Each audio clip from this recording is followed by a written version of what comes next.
Good morning, everybody. Welcome to this month's episode of Coffee and Analytics. We have a lot of new people who are joining us on today's discussion. Discussion meaning I'm talking to you, but be sure to use the comments. I see there's a whole bunch popping in. I'm sure it's saying hello. Use the comments if you have questions that you want me to answer. Now, the purpose of this call is to give you some sort of insight that we're pulling or extracting from all this data that we're collecting within the 1851 world and share it with you so that you have the tools to take back to your franchises and put it to work. So my hope is that I can provide you with some sort of insight that you say, that makes sense. How do we put that into action? So I appreciate all of you watching this month. And thank you to my team for doing a great job at making sure that more and more people were invited to this monthly discussion. Now, as I looked into February, and I always come up with some sort of theme. Actually, I'm looking backwards at January. I'm reading through all these franchisee profiles that we get, and I'm trying to understand what is the insight that I can provide out to you guys. Now, there's a lot of consistencies and a lot hasn't changed over the last 2 years since we started doing this, such as 6.4 months. That hasn't moved an inch. That's the amount of time on average that it takes from impression to inquiry. So you pitch your brand out there today, 6.4 months from now is when they inquire. Now, I've talked about this. This ends up being the toughest part of the franchise sales process because the investment is so expensive into franchise marketing versus if you're pushing a pack of gum, which that tends to be my standard go-to. But if you're pushing a pack of gum, the amount of money that it takes to push a pack of gum is far less than that of pushing a franchise. When we start talking about franchise budgets, and we use this when we're consulting or helping a brand figure out, like, how do we actually budget for franchise lead generation? We say the number 25,000. That's how much it's going to cost for you to get the deal in. Now, for any of you that have participated in this discussion in the past, 25,000 is a lot of money. We're not joking around when we're spending $25,000 to get a deal. But what I've encouraged everybody on Coffee Analytics to do is really get a grip on the deal value that your franchise has. Meaning, you go, if you're in franchise development, you go and work your butt off to get that candidate all the way through. There's an enterprise value that comes alongside that franchisee, that now new franchisee to your system. It's not in the franchise fee. Like, the return on investment on a franchisee into a system is not the fee that comes in. It's the royalty, it's the scalability, and it's the exit. Now, when I'm looking at how do we construct a deal value, I'm usually looking at a 3-year run. I'm extracting out the franchise fee. I'm looking at a three-year run on royalty. That gives me some sort of sense. Let's say you pull out $15,000 a year in royalty based on your average unit volume. That means the enterprise value in the sense of the deal value is $45,000 over the course of 3 years. Now, we're not looking at if that franchisee is expanding in your system or not. We're just looking at royalty times 3 to get some sort of insight of what is that deal value. So now when we say go spend $25,000, is $25,000 worth $45,000 in return? My argument would be I'll write anybody a check for $25,000 right this second if you want to trade me a check for $40,000. And it just changes the perspective. Now, for those in franchise development, I think the biggest hurdle that you have to get over in this process is you have to be able to communicate this message up to the leadership team and make sure that they understand what deal value is. So many times, whether it's the 6.4 months or it's the deal value, I say, let's talk through how this works. And they're like, great, awesome. Where are my leads? And that's the problem. Like, even though we can use this information, it's still stressful for you, whoever is watching this live. It's stressful for you to go get that next franchisee. We also can look at, if we're looking at the deal value, we can think about the brokers and just set them up as, somewhere between $25,000 and $85,000 they're getting in commissions, and that's the cost per acquisition. And so what's fascinating to me, so many brands are willing to say, fine, we'll pay these ginormous commissions, but they don't invest into the organic process. And so we've started looking at house leads, organic leads that have converted into franchisees. For a system, do those outperform those that came in through a broker? It's like the data is still not fully baked, but we're starting to attach performance metrics, both average unit volume, scalability, and ultimately the stickiness of a franchisee connected back to, did they come in organically or did they come in through a broker? Now, I will say this, there are plenty of good franchise consultants and franchise brokers. There are plenty of good ones. But I've seen it time and time again. I've used this example when talking about what we're doing with Growth Club. Had a franchisee on Meet the Z, another podcast that we do. Speaking of which, if you'd be so kind to go subscribe to our YouTube channel, I'd appreciate it. But we did a Meet the Z, and I said, talk about your buying process. And they said, we had 2 aging parents. They both passed away. We wanted to be in senior care. We landed with a franchise consultant. The consultant said, based on our personality test, we should own a donut brand or a soccer brand. I'll leave the brands unnamed. And they're like, we didn't want to do either one of those. We don't like soccer and we don't want to be in the donut business. We wanted to be in senior care. And the senior care brand that they ended up with pays a $30,000 commission. The donut brand pays an $85,000 commission. The soccer brand pays a $50,000 commission.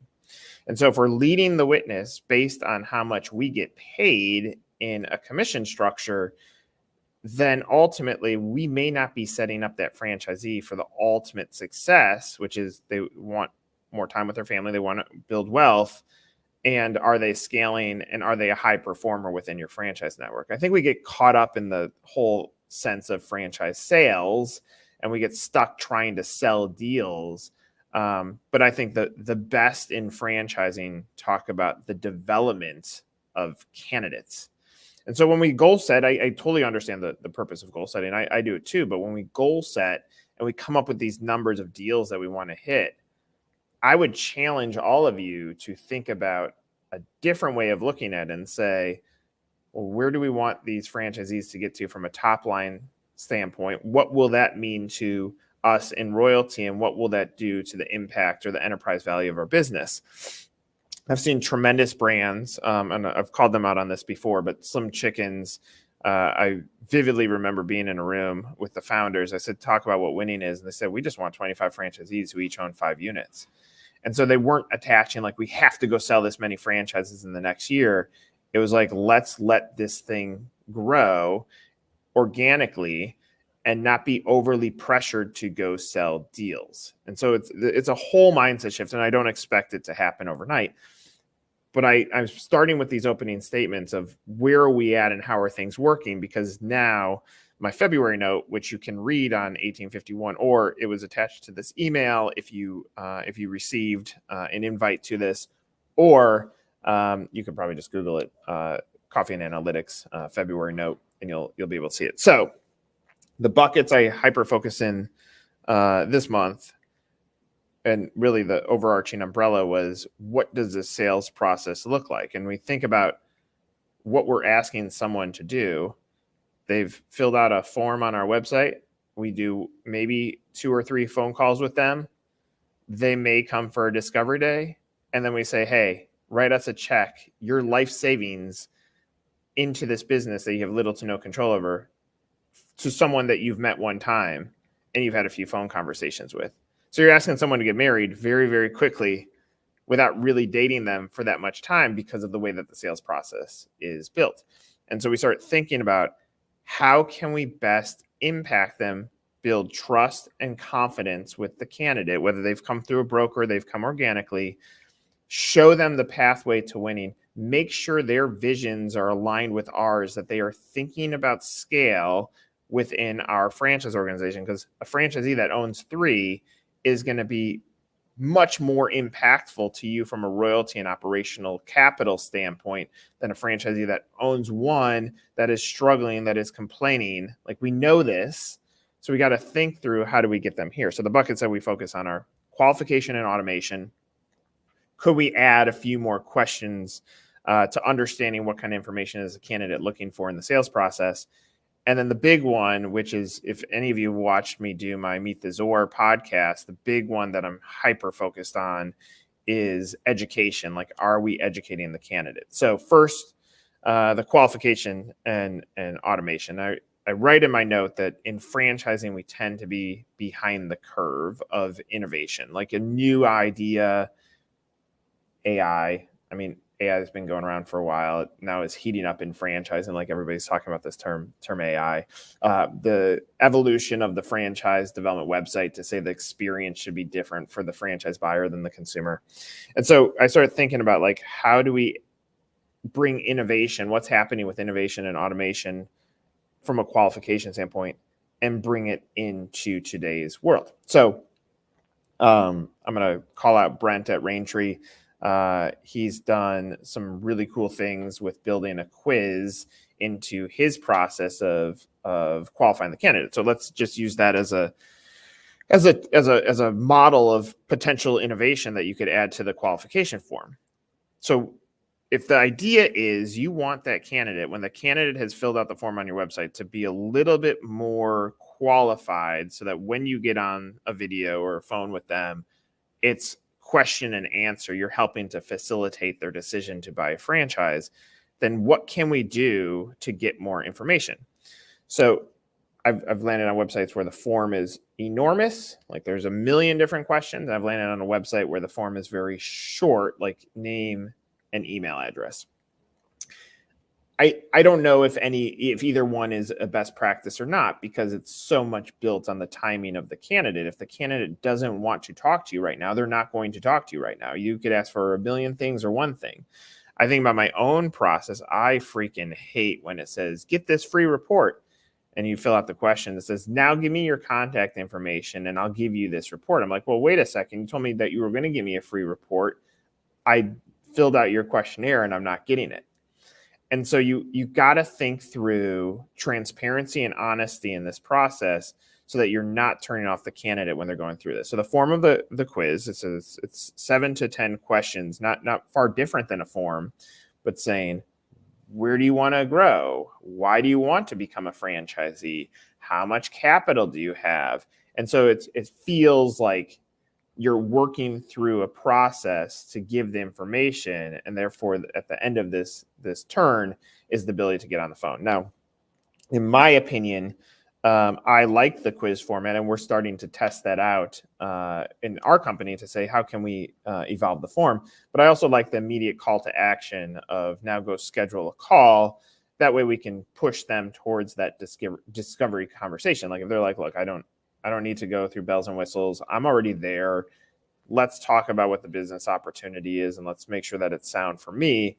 Then we can make sure that we can give them the opportunity to jump forward, versus having to go through all these hoops of questions. We also experimented with the collapsing of a form. We did this on the Sylvan franchise website, where you put in your name and your email. That's vital. And if you say, look, I'm just looking to download some information, you click the download, it collapses the form. I don't need any more information. Let's just give it to you. Now you're giving us your email. So hopefully we can give you some drip content that just educates you on what the franchise opportunity is. But here's a downloadable brochure. Side note, if I'm thinking about that, and in your checklist of things must-haves in your content narrative, do you have this franchise report that basically says, here's why you want to buy this business, and here's how you follow a checklist to see if you are right for our business? So I would totally encourage you to have this PDF type document that is a toolkit that you give back to the buyer, so that they can read more about the opportunity. Another side note, I was talking to a franchise broker the other day who's helping consult me on some of the stuff that we're doing on Growth Club. And I said, well, what would make you push a brand more than another brand? And she said, well, I give them a Google Drive where they have some testimonials, they have a worksheet, they have a one-pager on the franchisor. She goes, because franchise buyers want to read things, which the whole purpose of 1851, we were like, okay, if they want to read things, let's let them have this little zone where they can gather information and become comfortable and confident in the franchise opportunity.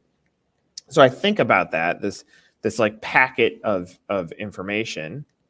I think about old school. Now I don't go to the Chicago Auto Show anymore, but I remember going there to get these giant books on these cars that I dreamt of owning at the time.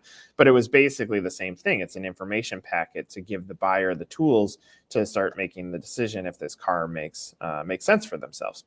And so you think about this. What are you giving the candidate? Another sidebar. I like the sidebars. I think about like even there's a recruiting business that's been trying to win our business. And frankly, I didn't even fill out a form, but I'll get like swag in the mail. I got a coffee mug. Now they got my college wrong, but they sent me a hat from my wrong college and said, "Here, we want, since you're an alumni of this college, here's a hat." Better look on my LinkedIn first. I went to Drake University, which good luck finding a hat for that small school. But the point is, like, they delighted me. They were trying to delight me in the sales process. So think about your brand. Like, let's say you're a food brand. Inquiry comes in. Do you fill out? They filled out the form. They've given you their email. Do you send them a gift card and say, "Hey, go have lunch. See what's going on with our product"? Do you send them some swag? Do you send them anything to jazz them up in the sales process? And I think it's just a good thing to think through. Again, filled out the form, few phone calls, maybe a video chat, one in-person discovery day, and you're expecting them to invest their life savings into your business. Is that enough to build trust on both sides? Like, is that enough for you guys to feel trust in the candidates that are coming in? So I would look back at the experience that you're providing and align it back to your brand and say, are we delighting the candidate to make them see what the potential is going to be of them being a part of this? And I think it's such a cool thing to just brainstorm through and say, can I put that into work? Okay, on the idea of the extra question, they said ultimately you want to know if the candidate is just looking for information or is ready to book a call. Knowing that outcome changes your approach. Aggressive calling or texting or even simple emailing could be the way that you're going. But if the candidate says, "Hey, I'm just in the information collection zone," then you blowing up their phone, even making 2 calls without a return call, like read the room. If they're not calling you back after that first call, then you are not important to them in this process. And so you want to be aware of what they're looking for and how they want that information. So I think that's really critical. And then being armed with an insight to guide your follow-up makes you not look desperate or needy. Like, this is so simple, but you think back to any of you, if you are dating currently or you have dated in the past, like you think about, like we hear about the needy person who blows up the phone after they get your phone number. Like, it tends not to work out so well. And again, like we're selling marriage here, guys. Like we're selling these commitments that are very long and important to the process. I'm going to stop right now and just look at comments real quick. And look, I have the magic tool. Shauna, good morning to everybody. Look at all these good mornings. Love it. Love all you guys paying attention. I'm just going to put up a whole bunch of names on here. See? And you get a little free PR too. Okay, let's see. Here's a question. What question should be asked on the form to maximize quality? Great question. So like, let's not. There doesn't have to be any BS in coffee and analytics. Like, we need to know, do you have the financial bandwidth to be a successful franchisee? Now, I'm going to share with you my opinion, and it doesn't mean my opinion is right. It just is my opinion. My opinion is, again, like if I'm a franchisor, I need to be in the business of finding scalable franchisees who fit my culture, who will be culture adds and want to be a part of something special. My viewpoint is that we qualify them that they could potentially open 3 units but we award them one, perhaps with a right of refusal on an additional location should you scale or should you hit your marks. The reason I would qualify based on your ability to open up 3 is because I want a third for a rainy day and I want a third for scale, and I want them to feel comfortable with buying that franchise. Because if you think about the timeline, the magic in franchise is not the timeline from I've signed the deal to I open. It is I've signed the deal to break even.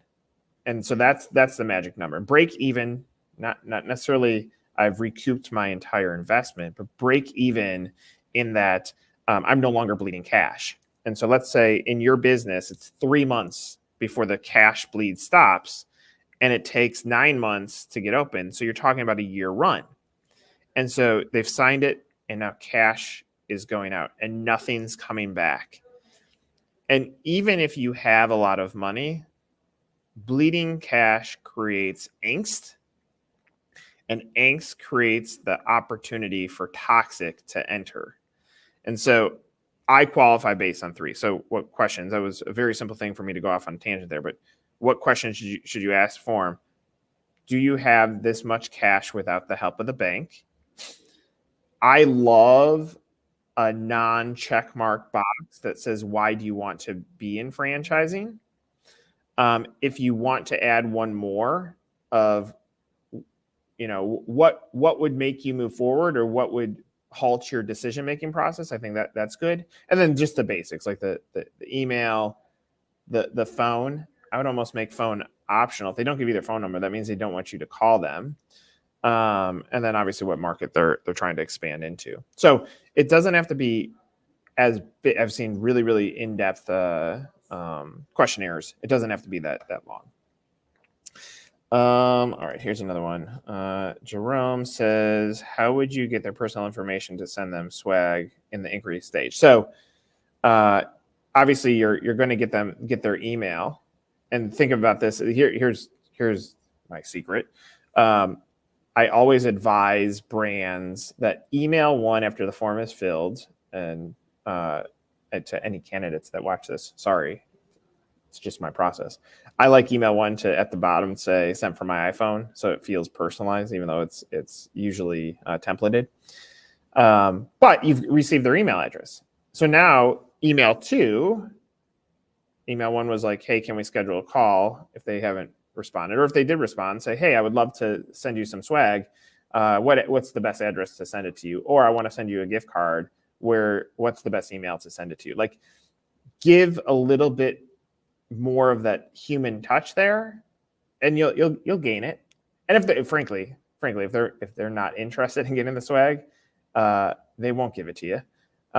So anyway, I think there's value in just asking for that content information. For instance, as simple as this was, 2020 disrupted my keynote plan for keynoting conferences, which, sidebar for any clients watching, I keynote them, no speaker fee for clients, always done for free. It's been something that we've done since day one when my book came out. But I posted on LinkedIn and Facebook, if anybody wanted a free copy of my book, I will go purchase it for you, which I buy it myself on Amazon. And I'm just asking for a review in return. So there I posted on there. They say, yes, I would like a book. I say, great, send me your address. Now I have it. Now I'm not using it for marketing, which kind of is anti what I've been talking about. But I think if people are ready to engage with you, they'll give it to you. And again, like, I get it. Like, we go into these meetings and our bosses are like, how many leads did we get? I'm like, we shouldn't be talking about leads. We need to be talking about applications, and we need to be talking about deals. Those are the true indicators of whether we're having progress. Now, on the flip side, I understand that leads are activity, and sometimes activity buys time.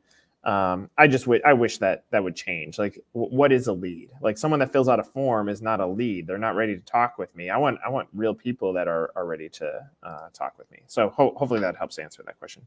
And happy to brainstorm, Jerome. If you have more questions, you can always message me on LinkedIn or send me an email. Are you seeing a difference in close rates in the industry from last year, 5 years ago, 10 years ago? Also, are more people going to multi-unit selling as a whole. Okay, Mike, let me start with the last part of that. The multi-unit selling approach. First of all, if I took all of our clients, actually every brand that I've ever worked with, and put them in a room and said, all right, on the count of three, tell me who's your ideal franchisee? A multi-unit, someone that could scale fast and grow in my business. The challenge with that candidate is there is only, whether it's one person or it's a million people, whatever the number is that exists in the world, there's a finite number of people who are qualified, ready to buy, and have the financial ability to scale. There is a very small percentage. My math is this: if there's 500 multi-unit franchisees in the room, 10% of them are franchise if they're already in franchising, because they want to continue to work their machine. If you know this is my cost, this is how much I make, you just go over and over and over again until your territory is dried up. You look at the best growing brands, the Massage Envies, the Hand and Stones, that had these tremendous growth periods, the Popeyes chickens. Like, you take any of the big brands in any of these categories, the franchisees stay committed until they can no longer add more units. So if 500 franchisees are in a room, 10% are willing to invest in another brand. 10% of those are willing to invest in another brand in the next 12 months. So now you're talking about 5 buyers. Yet there's 500 franchisors that want those 5 buyers, and it makes it very, very competitive. I think a missed opportunity on the idea of selling to the multi-unit is the ability to educate a buyer, give them the scaffolding, and train them on how to be the next multi-unit operator. Like, that's a huge area of opportunity. That if you build that program inside your franchise and celebrate it, like take a few franchisees, if you're obviously a established franchisor, but take a few franchisees who you have mentored and help them scale their business and build their wealth, and they continue to reinvest in the machine because they know that it works. Like, now you have your avatars for what you're able to use to attract other people to say, let's put you in as the next person. So that's the last part of that question. Are you seeing a difference in close rates in the industry? Yes, but it's complex, very complex, because the broker network, and I'm glad this question is asked because it leads me into my final point. The broker community is out there accelerating the pathway to close. So if you work with the broker networks, they're having these conversations. Again, what do you want to buy? I'm going to make you buy a donut brand because they pay me this giant commission. Maybe they don't go all the way through. Therefore, when that candidate comes in through the broker, it's a higher range of closure. If you go back 10 years ago, when really it's FranNet is the leader in the space, then organic was more of that, and the portal leads were more of it. I think the mistake on the portal leads, and actually what made them worse, is portal leads weren't asking, when are you ready to buy? They were just saying, give me your information. And then they give it to the franchisor, and the franchisor would get pissed off because it's all these tire kickers, perceived tire kickers who will never buy. Those people go back into the universe. The broker catches them and then catches the commission. Like, it's not overly hard to see the mistakes in there. So the closure rates are increasing. For our clients, when they've totally bought into the philosophy that less is more, like, rather than spending $100 per lead, let's spend $200 per lead. Let's take our total leads down from 100 to 50 to try to get a more qualified person. And therefore we close 2 deals out of every 50 versus 1 out of every 100. Now all of a sudden the closure rates work better. The access to information is wider, though, so you can see, again, 6.4 months. I don't think it was that has always been that long of a stretch. It's not moving. I will, for next month, I'm going to try to dial it into the last 90 days to see if I see any insight on the movement of the candidate. But it takes time, and there's more resources for them to be educated. So they go around the web and they get comfortable with the buying idea. So I think the tools are better. It's a complex statement. Like 5 years ago, everything's changing in real time. But great unit level economics, scaling franchisees, and positive franchisees, like that's it. That's like hyper focusing on that. So my last point in this, and I have a few more questions. I'm happy to answer those as I go through this. Education. I keep on asking everybody, go back to the day before you were in franchising. Did you know what franchising was? And the answer is always no, absolutely not. I had no idea what it was.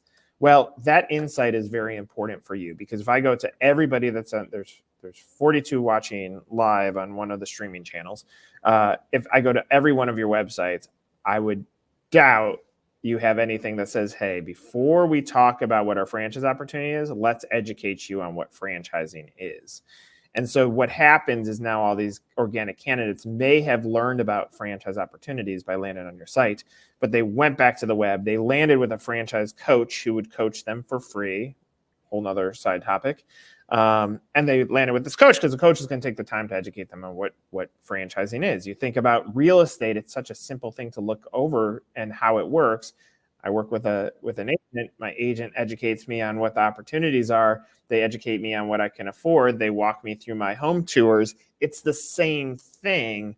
And very few people go and buy a house on their own without using an agent. That's why these coaches exist. So one, education-wise, here's a big insight if you've watched this long. Just film a simple video of you educating, like what is franchising and what is franchising when it relates to us. Like, this is what you're going to see when you get to our FTD. This is what our sales process looks like. This is what you need to know about our existing franchisees. Film that piece of content, or even write it and get that on your website, because that's deeply important to educate the buyer and make them feel comfortable.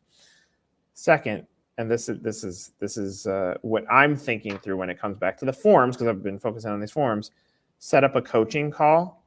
Turn call one into a coaching call. So we're going to do a 30-minute call on what franchising is and what franchising is with us. It's a coaching call.